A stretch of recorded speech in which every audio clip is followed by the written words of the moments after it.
Welcome to A Made Up Mess. I am your host, Wanda M. Leonard, and I thank you so much for joining me this bright Saturday morning. I would like to ask you to do me a quick favor. Take this powerful finger that you have, and I'd like you to follow, share, and like and comment on my page because I love the engagement. So I think I should first start with letting you know why you are here.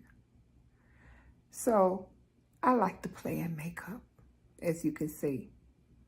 One of the reasons I do this is because I consider it to be a form of self-care. And I hope to show you how that is very possible. I enjoy it. The colors are so vibrant and soothing to me. And they actually make me feel pretty. And when I feel pretty, I feel good. And when I feel good, chances are I'm going to make it a great day. Have you ever wondered why I named my show A Made Up Mess? I know I have.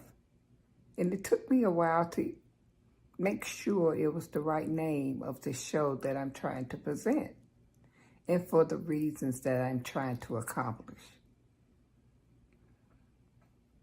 A made-up mess can mean any number of things, but to me, it tells me how far I've come in this life, how much I have manifested, how much changing I have accomplished.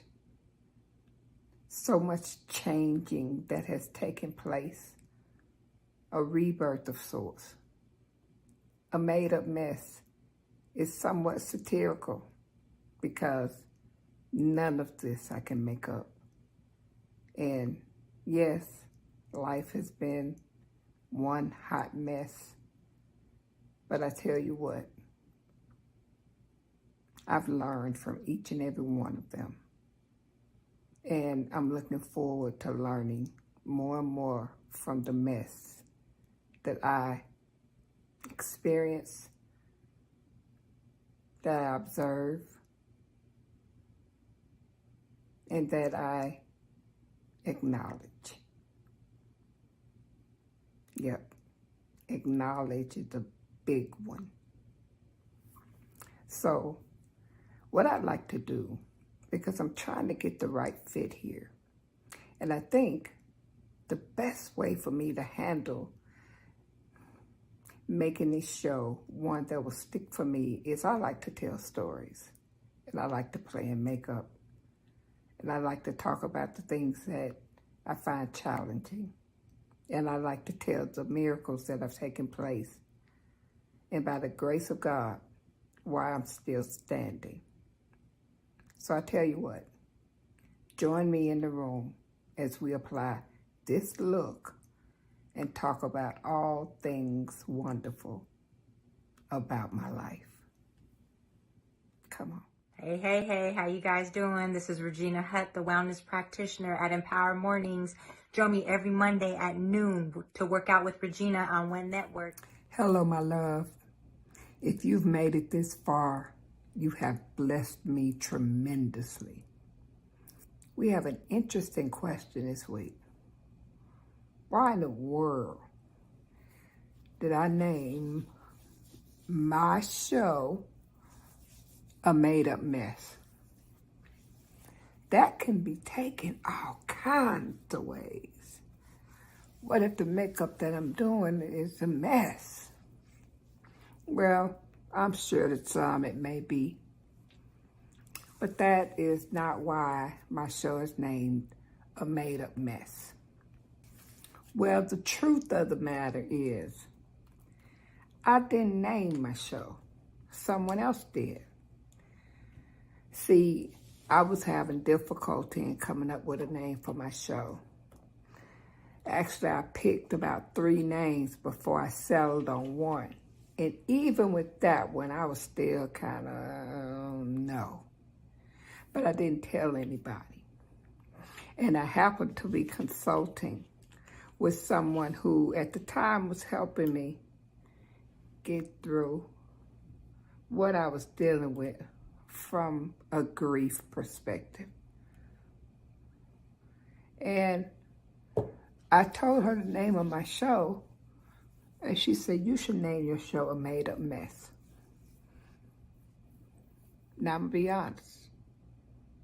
I didn't know where she was coming from with that one, because I didn't know her like that. But I chose to believe she gave me that name with the best of intentions based on what she had observed of me thus far.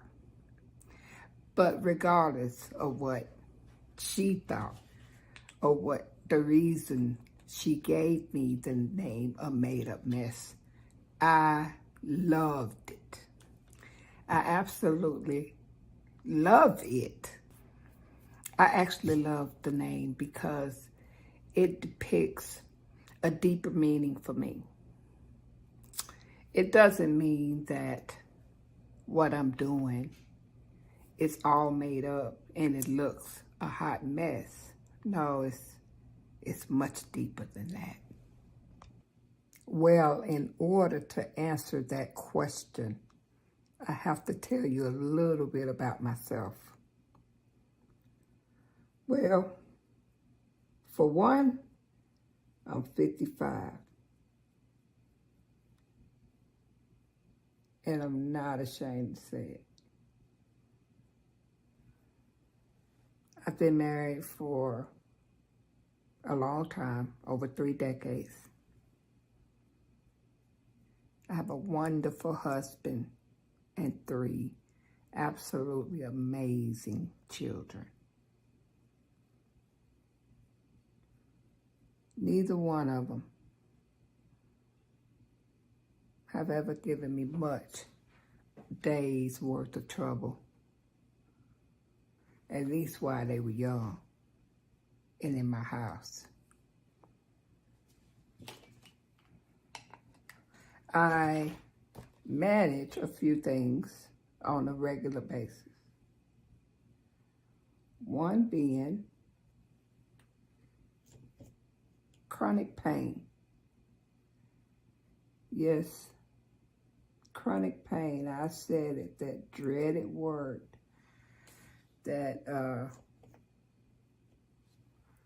we're not supposed to admit to. Well, I have found a way that I can admit to it and not claim it at the same time. How about that? So I manage it. I manage severe anxiety, major depression, and a few other mental illness conditions that I have been diagnosed with. And I am also a breast cancer survivor. This is not to mention the host, or shall I say, rap sheet of other conditions that I have been diagnosed with. You see, the problem is a made-up mess meant more to me because with all these conditions that I manage and all the traumatic experiences that I've had, I'm still victorious because I see the goodness in all of them, no matter how difficult, no matter how hard, no matter what. I see how I overcame. So the best way for me to tell you why I named this show A Made Up Mess, the best way is to tell you my story, okay? What's up, family? It's your girl, Terry White Hicks of the amazing Fab Five, and I am here to tell you to tune into the Empowered Morning Show Monday through Friday, 7 a.m. Eastern Standard Time, right here on the WIN Network. First, let me say, you know my motto is, this could go very well or this can go very bad, but the show must go on.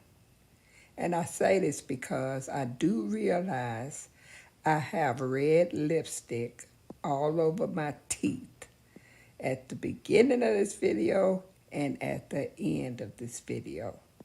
So that is one of our new lipsticks. And what I've learned is one coat will do.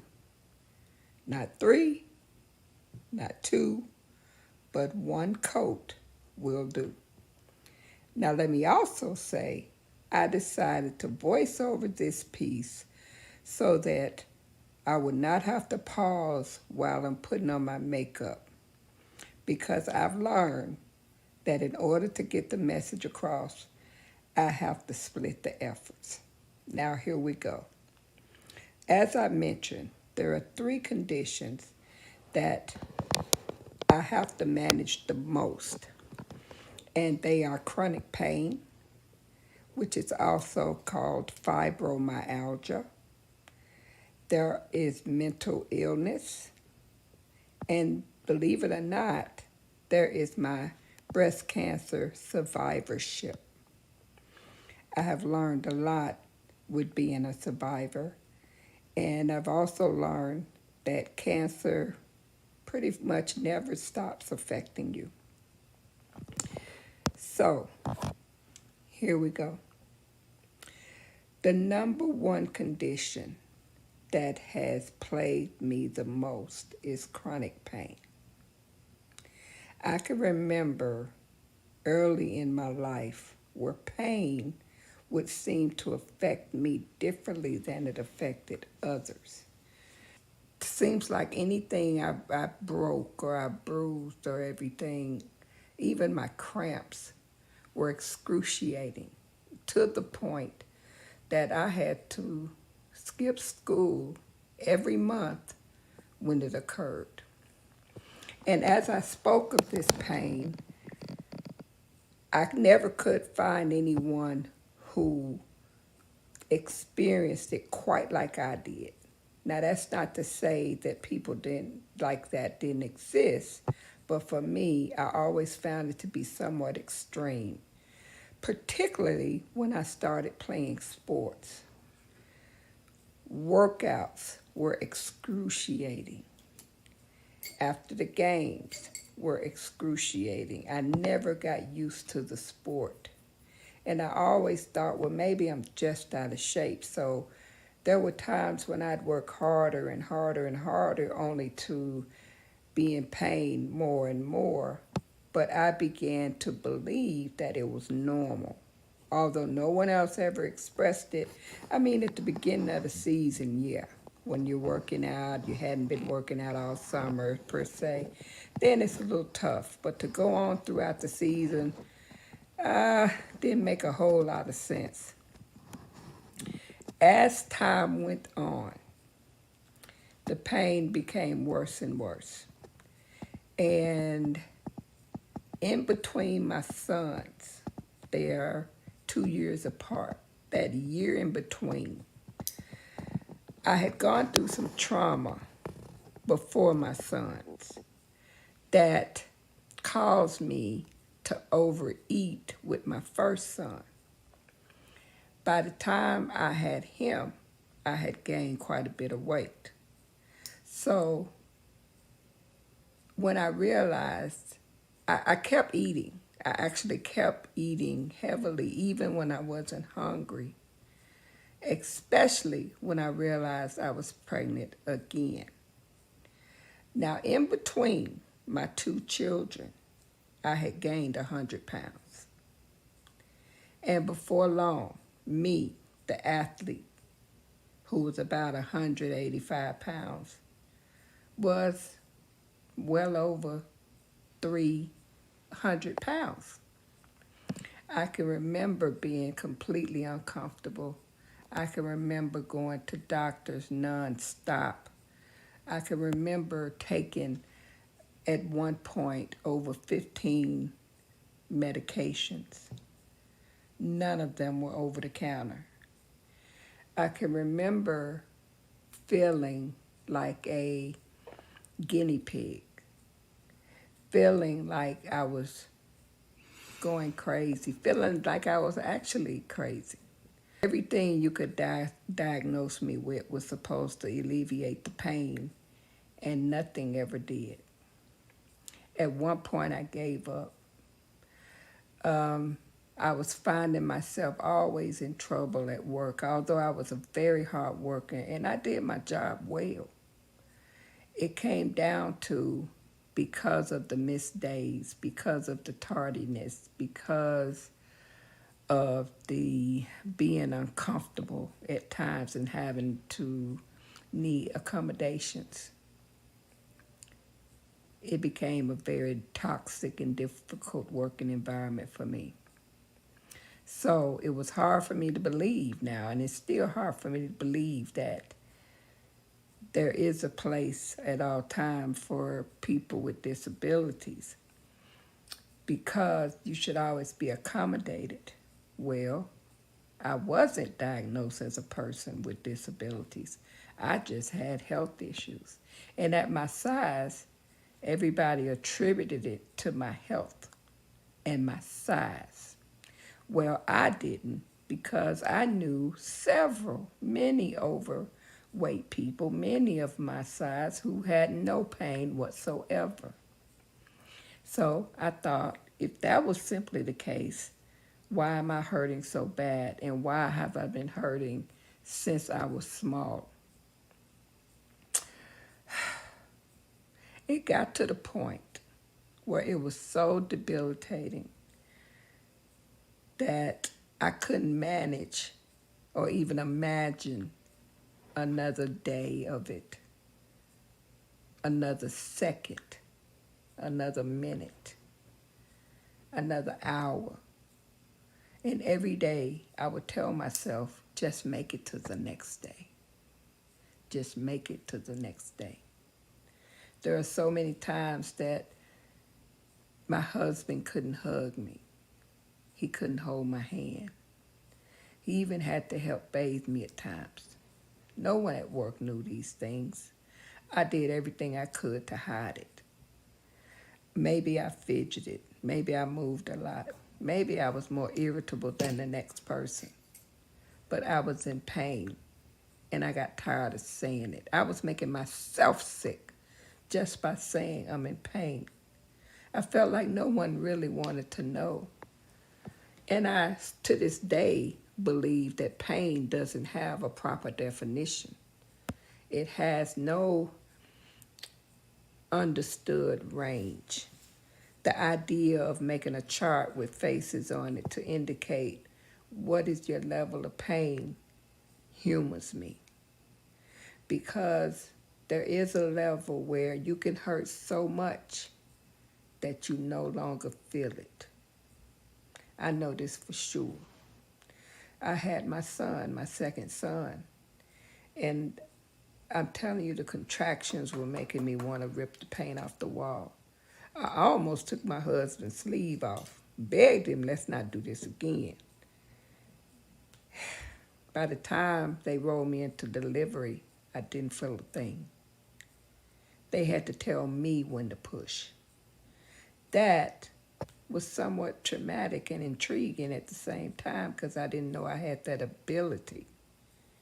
And I just thought, well, that must be God, because he saw that I just couldn't take it anymore. I mean, at that point I said I quit, and can we go back and act like this never happened? No, can't do that. That baby has to come out. So the other things that I experienced were mental illness. And because of mental illness, the pain became worse. I had mental illness in the form of major depression. Major depression to the point where I did not know what true happiness meant. And that's sad to say. I knew what humor was. Humor got me by many days. I knew what love was. Love is so intense.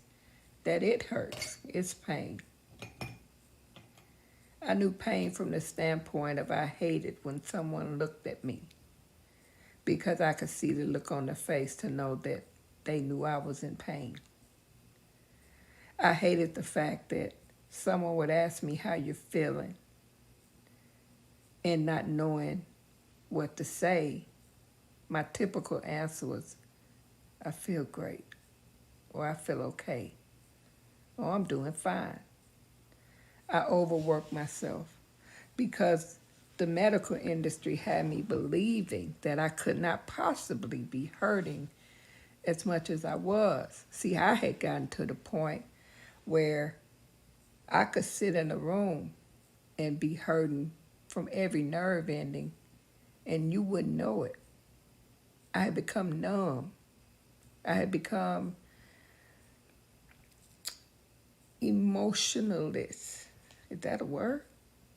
Let's just say without emotions. Good grief. I didn't know what else to do. The depression was so deep that I would come home and it was all I could do to make dinner. It was the same routine day after day. I thank God my husband never left me. He understood. He never complained. He understood.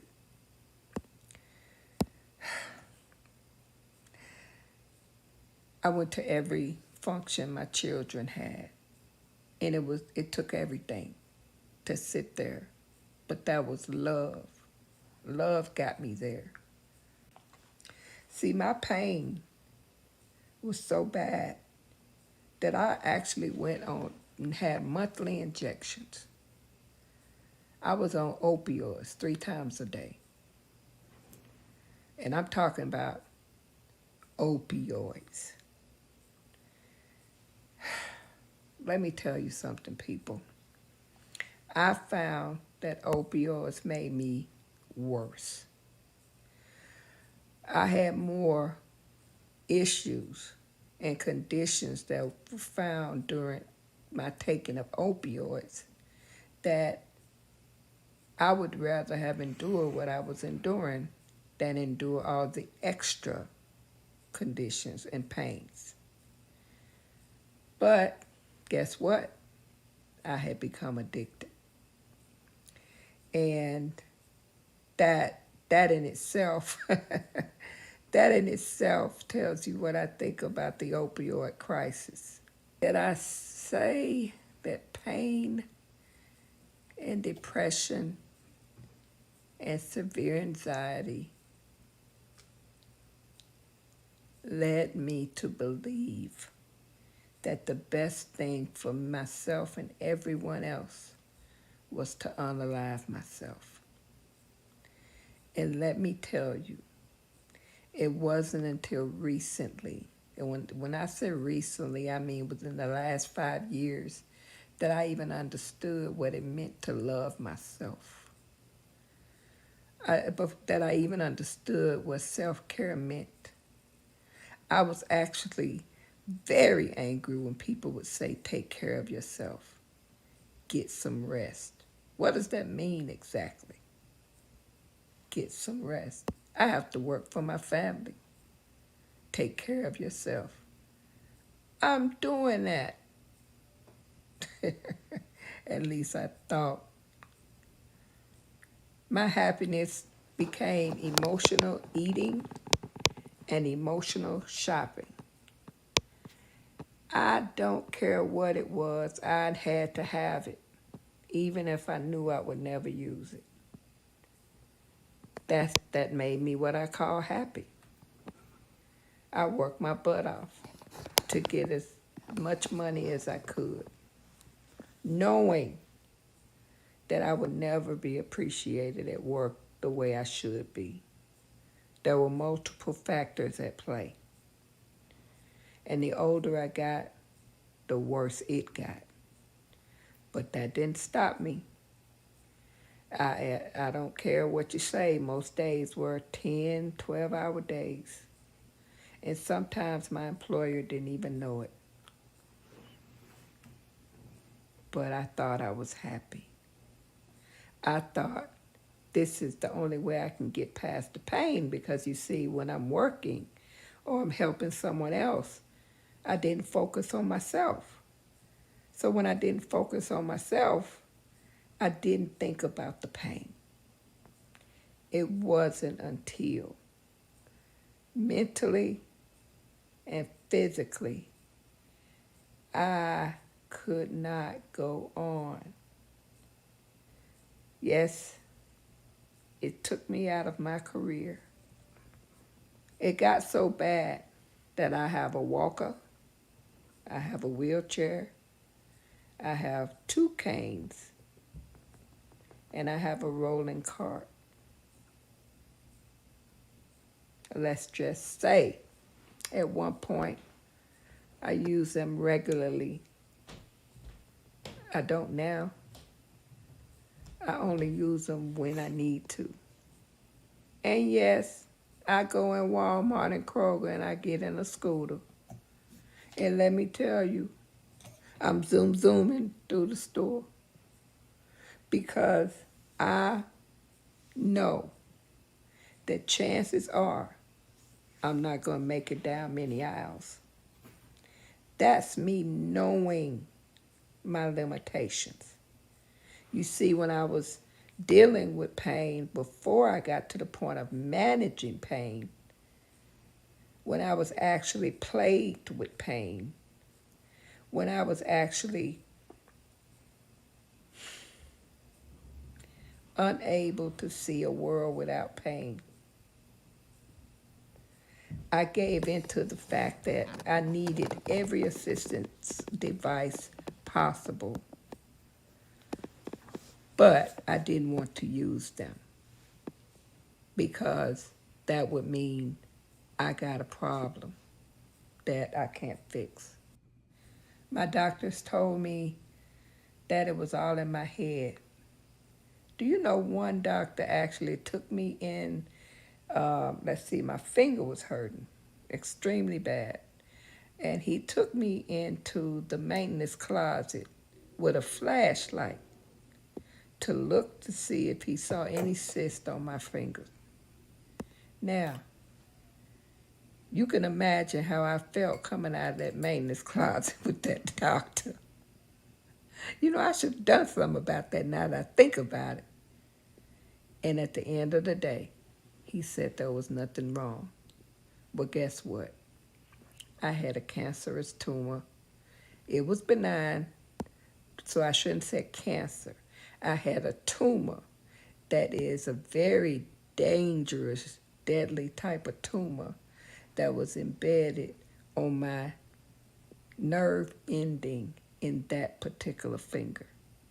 And the only way you can get rid of it is you had to cut the nail and that piece of tissue out. They sent it to the lab, found out, yes, I had this condition called glomus tumor, and it was benign.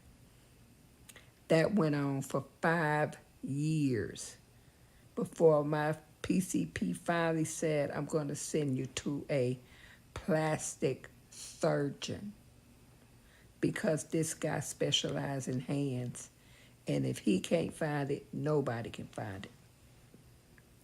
As for my back, oh my gosh, severe arthritis, bulging disc, this nerve, that nerve damage, sciatica. Now, sciatica almost made me cut my leg off because you don't know that pain.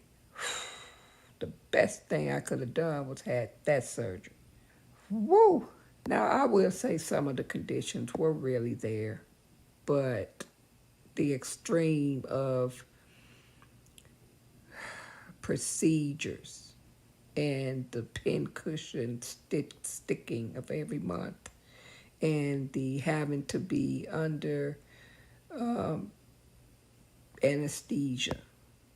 They call it days or haze anesthesia. They have to do that every month and wobble out the door. It was horrible. was very horrible. But the worst of any of it was to hear my mother, hear my father, hear my sister, my brothers talk to me in a way where I could tell they were hurting, but yet they didn't know how to help me. They didn't know what to say. They didn't know what to do. In fact, no one does. The only reason I do is because I've experienced it. I know what it feels like. I know what people think when you tell them you're in pain. I know it's a taboo word. I know that I probably shouldn't even been doing this, knowing that I'm in pain at times. But guess what, guys? The pain wouldn't go away. So either I can wait, or I can find people who are experiencing what I've experienced and let them know that I found a way.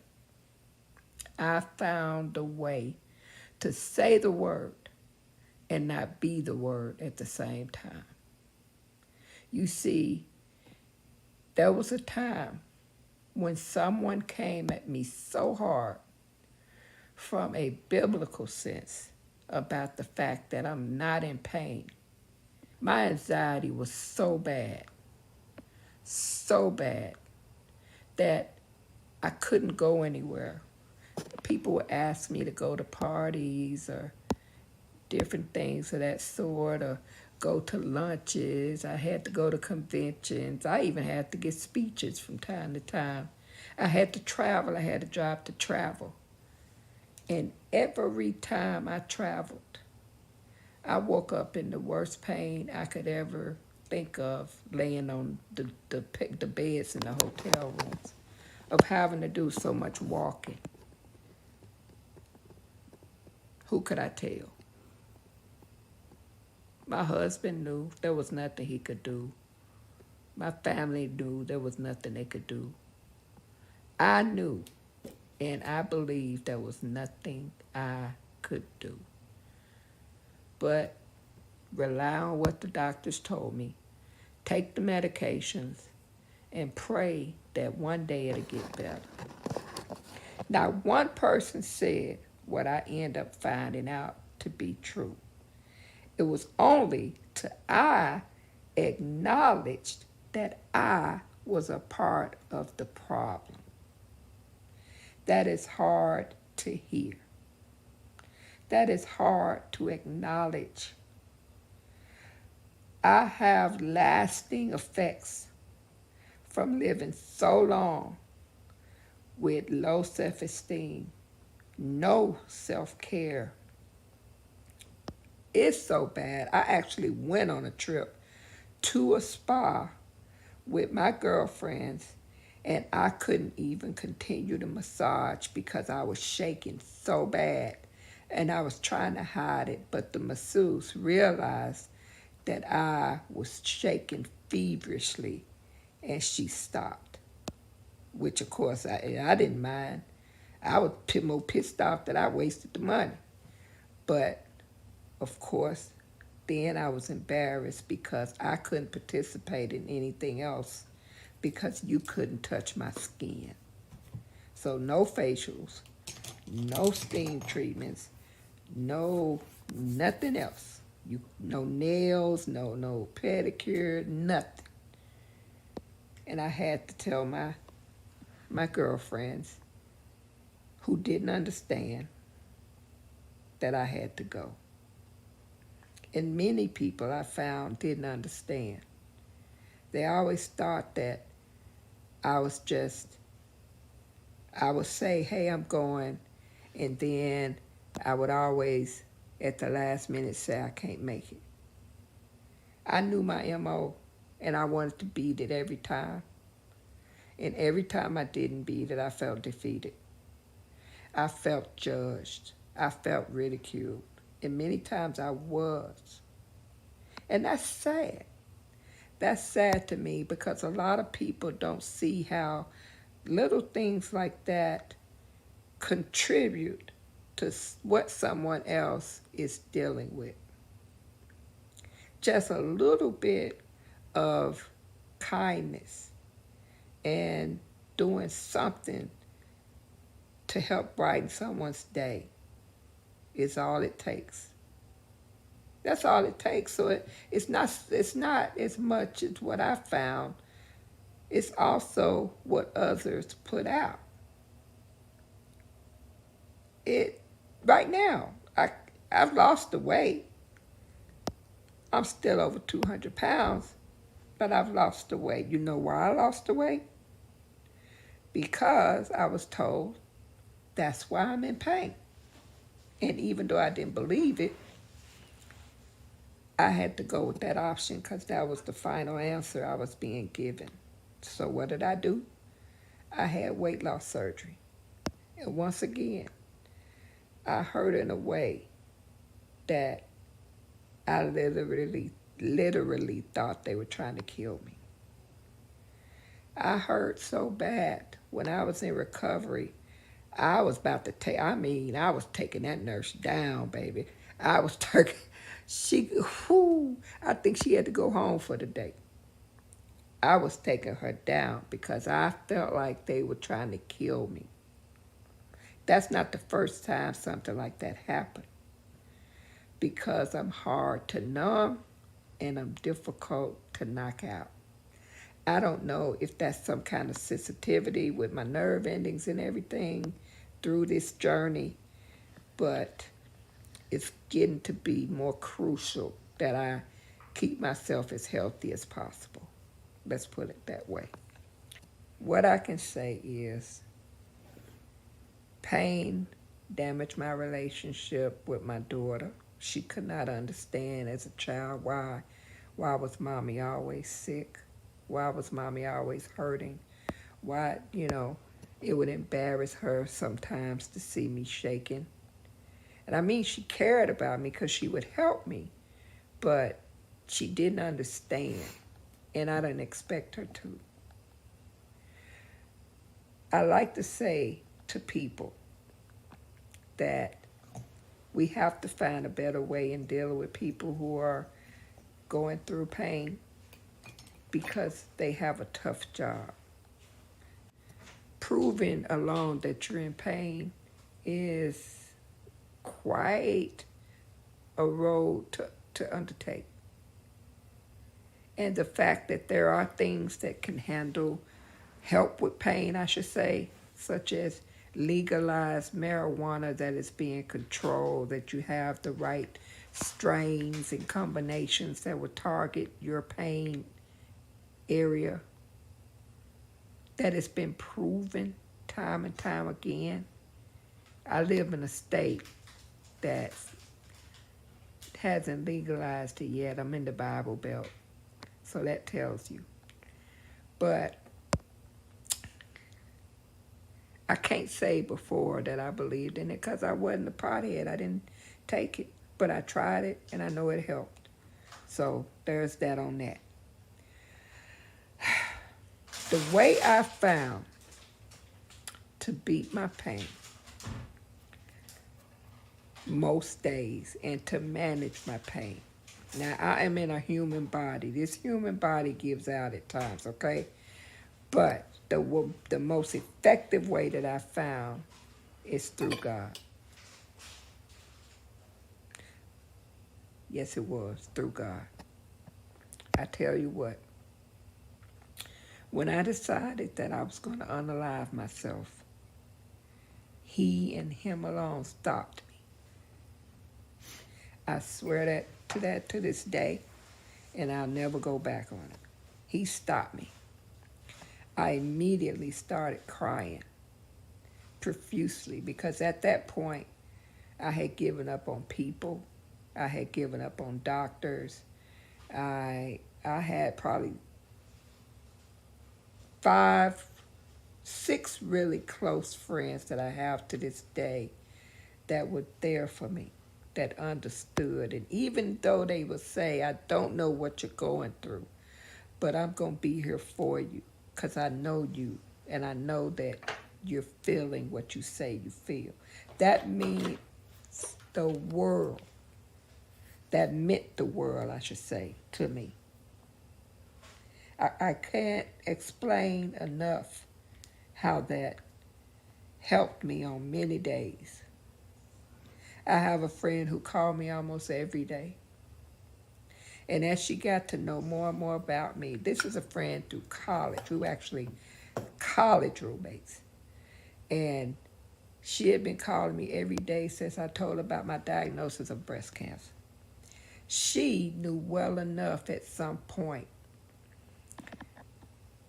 hey, have you seen your therapist? I had even given up on therapy. And I said, you know what? I haven't. See your therapist. She even knew how closely the mind and body are connected. The mind and body and spirit are connected. Yes, it is in your head, but it's in your head like every darn thing is in your head. Tell me one thing you can do without your mind. If you could tell me that, hey, you're on the road to something greater than I know. There is nothing you can do without your mind. And it wasn't from an aspect of me losing my mind. But I eventually felt like I was losing it. My therapist convinced me I wasn't losing it, that everything I was going through was real. And let me tell you, this is a long journey for a lot of women. I can remember early in the 2000s when I heard the story of women who were having a difficult time with doctors believing that they had fibromyalgia. Doctors now know that it's not just fibromyalgia. Fibromyalgia affects everything.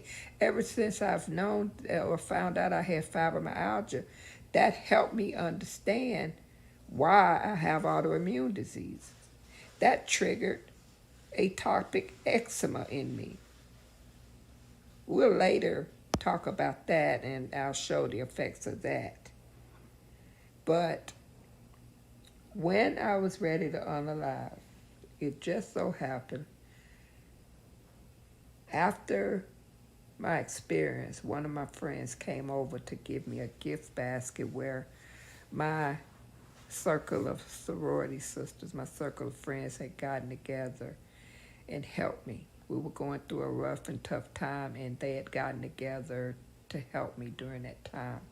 And all I could do was cry because she didn't realize she was one of the ones that God showed me had helped me to get through. I tried to tell another friend of God's goodness and what I realized about her, and she couldn't let me get it out my mouth because I started crying. I think she knew. I think she knows. I can remember crying so hard, and I laid on that couch. I laid on my couch where I had been laying for day after day after day. My dog never left my side. My emotional support animal never left my side. He helped me go on. I looked at him after I almost did what I did, and I saw sadness on his face. And he was actually whimpering. How did he know? How do they know? I laid on that couch and I asked God, because I've always believed in him, but I didn't have a relationship with him. And that's the key. I said, how, at this age, am I going to get to know you? How? He said, help. One word. He said, help. I said, how am I going to learn the Bible? I mean, I've read it 365 days so many times. It's ridiculous, and I still don't get it. He said, help. You see, he had been telling me help for years. And I thought it meant to help more people, more and more and more people. I think it means something else now, and I'll tell you that story at a later date. I also asked, how am I going to deal with this pain? And he said, help. Now, one word. What I came to realize is it wasn't for me to help everybody except myself. It was for me to help myself. It was for me to do the things that I had been doing for others. You see, I never allowed people to bless me. I never wanted to receive. I just wanted to give, give, give. I didn't toot my own horn. I just did the job. You can't imagine how hard it was for me to get into what do they call them? Review meetings, and have to remind my manager, the one who should have known everything I did, over of all my accomplishments, all my accolades, only to get minimal. You know what? Don't even let me get on that. That's a whole nother topic. Lord have mercy. I could talk that an hour. I could talk about that for days. But that's another subject. I'm actually good about that now. But I can take you there. It was difficult for me to know that I had to make some tough decisions. Decisions. Boy, I can't talk. I had to make some tough decisions. I had to look in the mirror. And let me tell you, help means so much more to me now. Help means help yourself first. Help means seek out those, my Christians, my true warriors. Seek them out and let them help you learn the Bible.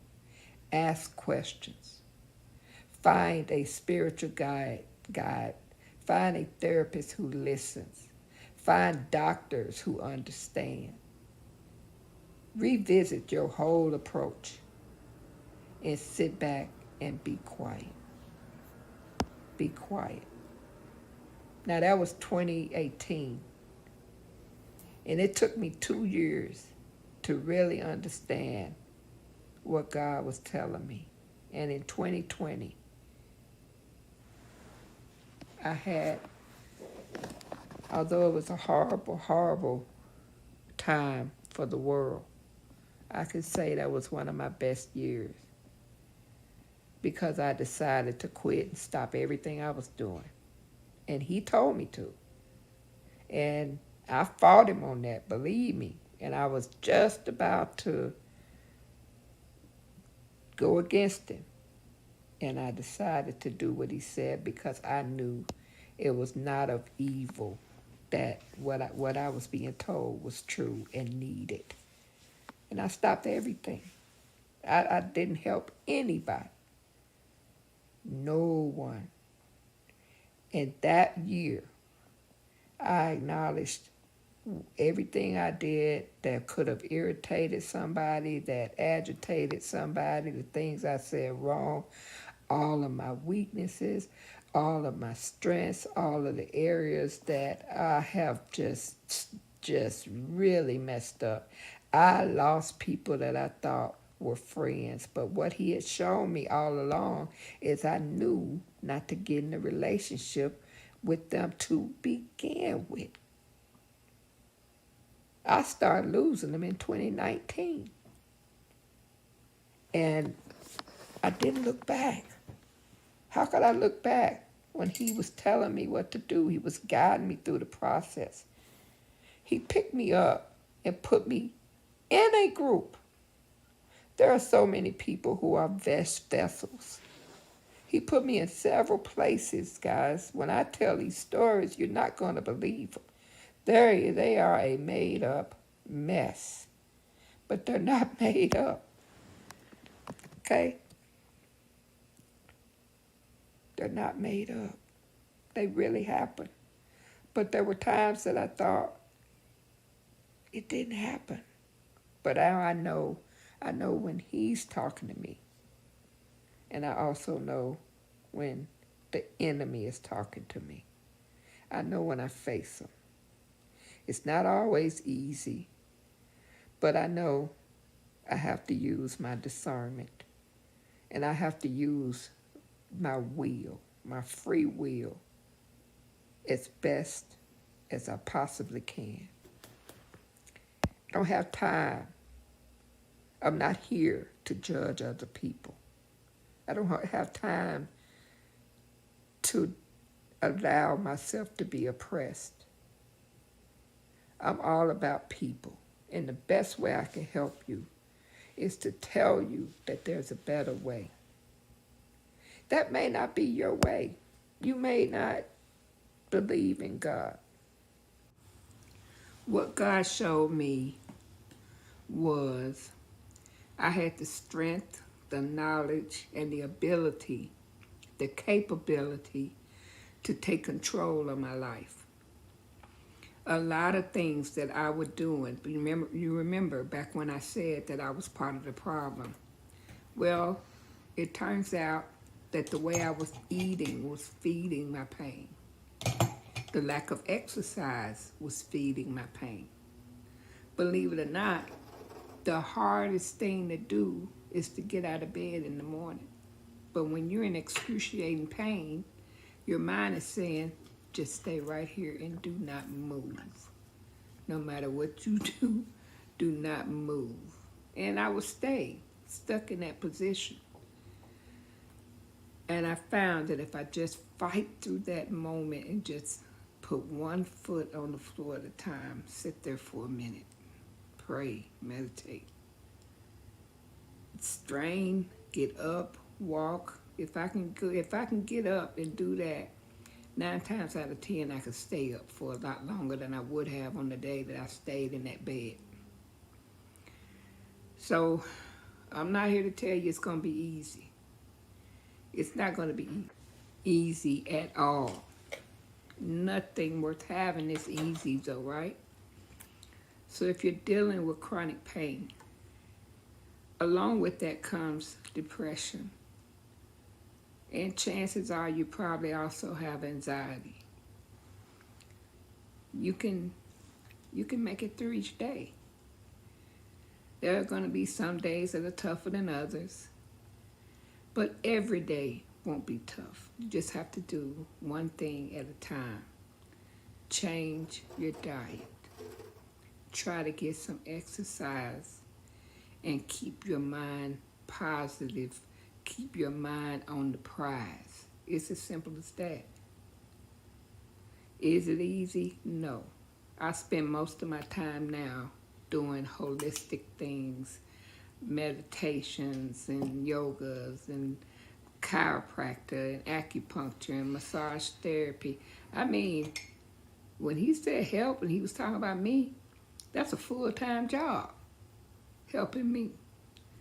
But it's the most rewarding job that I've ever had, because I look at myself now and I say, Wanda, you've come a long way, baby. And you got a lot longer to go.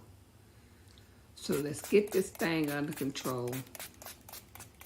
Keep smiling, keep putting on your makeup, and just be your hot mess made up self. Hi guys, it's Tina Wynn, your host of the podcast You See Me. I want you guys to stay encouraged, continue to come out and see me, and most importantly, see yourselves.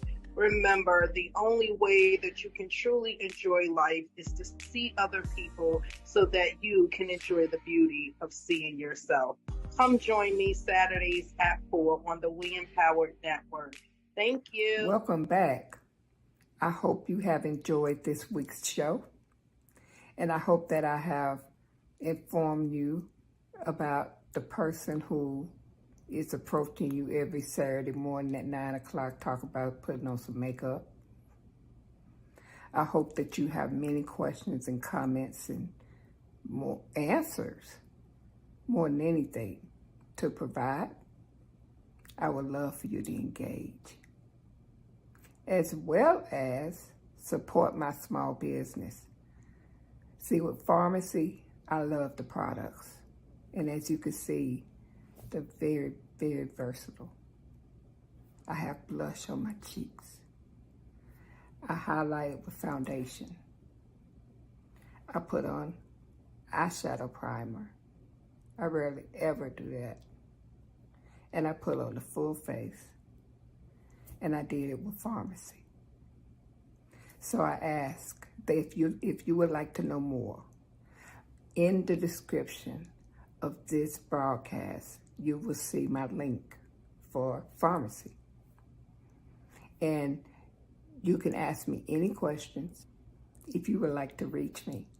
All of my contact information is in the description for this show. I look forward to talking to you. But do me a favor. Get that finger and share. Share, share, share. No minimum number, no maximum number, just share. Follow and like my content. I'm really trying to help people. There are lives that need to be saved. Also,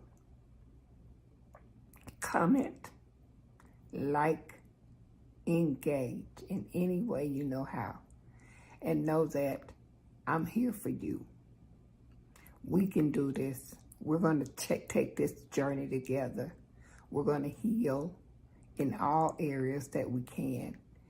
And we're going to acknowledge it, own it, but we don't have to let it own us. Think about that one. We don't have to let it own us. In this human body, yeah, I fight you each and every day. But in my mind, the battle is already won. So I ask that you come back next week, 9 a.m. Central, 10 Eastern, for a Made Up Mess, right here on the We Empower Network. Talk to you later.